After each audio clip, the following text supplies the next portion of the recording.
लेकिन बजट के अंदर जो उनका अंदाज था, उनकी वेशभूषा से लेकर के उनके बात करने तक, वो सबसे तय हो रहा था कि भैया पंजाब का चुनाव है और पंजाब का चुनाव बड़ा महत्वपूर्ण है। आज का बजट केवल सरकार के आय व्यय का लेखा जोखा नहीं है, बल्कि ये संत परंपरा की उस वाणी से प्रेरित है जो कहती है कीरत कर, नाम जप, वंड छक। कितने प्रभावी होंगे नायब सिंह सैनी पंजाब के अंदर? दोस्तों नमस्कार, मैं संजय बग्गू और मौजूद हैं देश रोजाना के डिजिटल मीडिया मंच पर। एक बड़ी पुरानी कहावत है कि अगर बगल में शादी हो तो तैयारियां शुरू हो जाती हैं पहले ही। अगर पड़ोस में कोई अच्छा काम होना हो, कोई मंगल कार्य होना हो, तो उसके लिए आस पड़ोस के लोग पहले ही तैयारी शुरू कर देते हैं, कई दिनों पहले से। लेकिन अगर सियासत की बात करें तो सियासतदानों के लिए चुनाव से बड़ा मंगल कुछ नहीं है। उनके लिए सब कुछ चुनाव हुआ करता है, चुनाव चुनाव और चुनाव। आज हरियाणा विधानसभा का बजट सत्र था।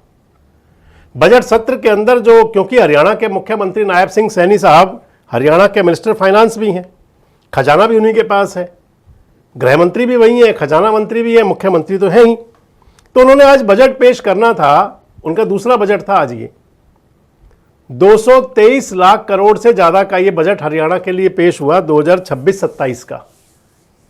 लेकिन बजट के अंदर जो उनका अंदाज था, उनकी वेशभूषा से लेकर के उनके बात करने तक, वो सबसे तय हो रहा था कि भैया पंजाब का चुनाव है और पंजाब का चुनाव बड़ा महत्वपूर्ण है।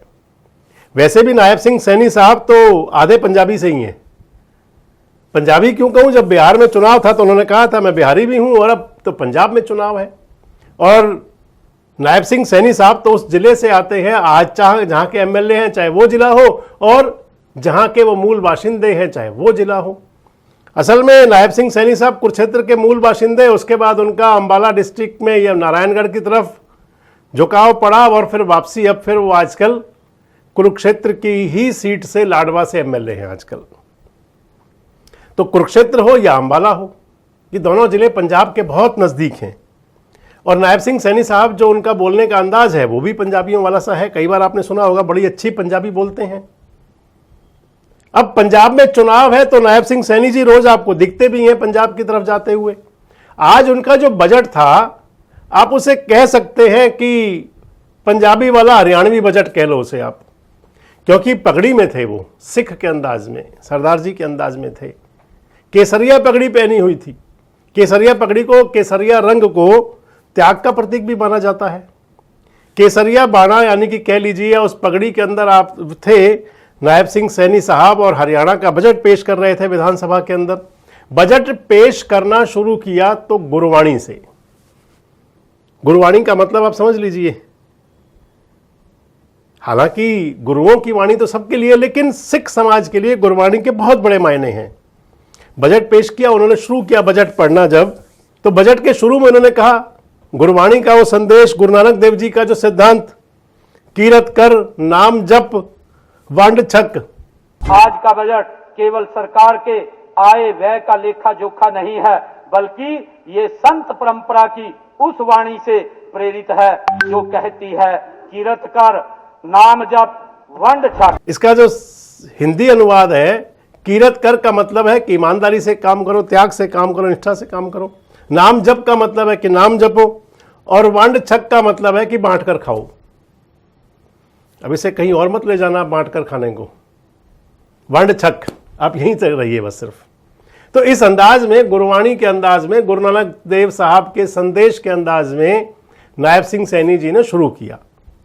तमाम योजनाएं थी, महिलाओं के लिए है, स्पेशल बसें चलाने की बात है, महिलाओं के लिए कर दिया कि 1% टैक्स कम लगेगा अगर गाड़ी खरीदेंगी, कार खरीदती हैं वो तो, जैसे रजिस्ट्री के लिए हुआ करता है ज़मीन खरीदने में, ऐसे ही अब गाड़ियों के लिए हो गया।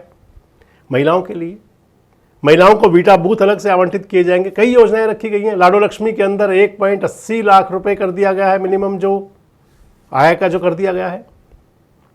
और इसके साथ ही तमाम दार्शनिक स्थलों के लिए, चाहे वो अमृतसर हो, चाहे वो कटरा हो और चाहे वो खाटू श्याम हो, जहाँ भी कहीं जाना हो, माता पे जाना हो, खाटू श्याम जाना हो, स्वर्ण मंदिर जाना हो, गोल्डन टेम्पल जाना हो, सभी के लिए अब इलेक्ट्रिक बसें चलेंगी, ये भी ऐलान किया नायब सिंह सैनी साहब ने। और जो मैं आपको बता रहा था पंजाबी वाला उनका अंदाज, वो बड़ा देखते हुए बन रहा था। अपने उन्होंने बजट संबोधन के दौरान तमाम शेरो शायरी, तो खैर राजनेता करते ही हैं, आजकल राजनेता शेरो शायरी ज़्यादा किया करते हैं, तो उन्होंने उसके अंदर शेरो शायरी भी की। एक गीतकार हैं यश मालवी, उनका शेर है, वे बोलते रहे मंसूबे हवाओं की तरह, हमने जमीन उतार कर आसमां बदल दिया, यानी कि आसमान को जमीन में कर दिया। ये एक मूल बात है, यानी कि अपना संघर्ष, त्याग, परिश्रम, ये सब कह सकते हैं। क्योंकि पंजाब संतों, पीरों, फकीरों की धरती है और मुख्यमंत्री के तो निवास का नाम ही कबीर कुटीर है, तो कबीर जी का भी प्रसिद्ध दौर उन्होंने लिया। काल करे सो आज कर, आज करे सो अब, पल में प्रलय होएगी, बहुरी करेगा कब। और जब बजट का उन्होंने समापन किया, वो समापन संत रविदास जी के एक संदेश से किया। संत रविदास जी भी पंजाब के अंदर एक बहुत महत्वपूर्ण है। मैं पिछले दिनों अमृतसर गया हुआ था, रविदास जयंती थी, और पंजाब के अंदर अमृतसर में और आसपास जहाँ कहीं निकले, वहाँ बहुत बड़ी संख्या में कहीं भंडारे चल रहे थे, कहीं प्रसादा वितरण हो रहा था। तो संत रविदास जी की भी बड़ी महानता है। और जो उन्होंने संपन्न किया अपने भाषण के अंदर, समापन में उन्होंने संत रविदास का वो दोहा पढ़ा, ऐसा चाहूं राज में जहां मिले सबन को अन्न, छोट बड़े सब सम बसें, रैदास रहे प्रसन्न। यानी कि रविदास जी को रैदास भी कहते हैं। से भेद नहीं, सबका साथ, किसी का प्रत्याग नहीं, सबका विश्वास। माननीय अध्यक्ष महोदय, हमारा प्रयास है कि इस बजट का प्रत्येक प्रावधान समाज के अंतिम व्यक्ति तक पहुंचे। तो इस प्रकार का आज नायब सिंह सैनी जी का बजट भाषण था, यानी कि पंजाब वाली पुट दे करके हरियाणा का बजट।